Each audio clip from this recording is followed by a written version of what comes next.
সকালবেলা detox water আর almond খেয়ে চা বিস্কিটটা খেয়ে বাইরের দিকে তাকাতেই দেখি কালো করে এসে একদম বৃষ্টি শুরু হয়ে গেছে।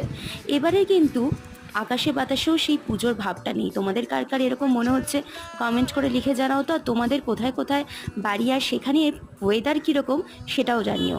আজকে ব্রেকফাস্টটা ছিল ঠিক এরকম। দুপুরবেলা লাঞ্চে আজকে মা বানিয়েছিল উচ্ছে কুমড়ো বটি আর পাতলা মাছের ঝোল, কারণ পেটটা খুব একটা ঠিক নেই, তাই হালকা পাতলা খাবারের মধ্যে দিয়েই সারছি। তারপর খেলাম ডাবের জল, আর এই ডাবটাতে দেখো কচি হলেও কি হবে, একটু কিন্তু শ্বাসও ছিল। আজ যেহেতু মঙ্গলবার তাই সন্ধেবেলা শঙ্কর মোচনের পুজো করলাম, আরতি টারতি করলাম ঠাকুরকে। এবারে কিন্তু দুর্গাপুজোর সেরকম কিন্তু কোনো রেশ নেই। তোমাদের এলাকাতে দুর্গাপুজোটা কীরকমভাবে কাটছে বা তোমরা কিভাবে কাটাচ্ছ অবশ্যই লিখে জানিও।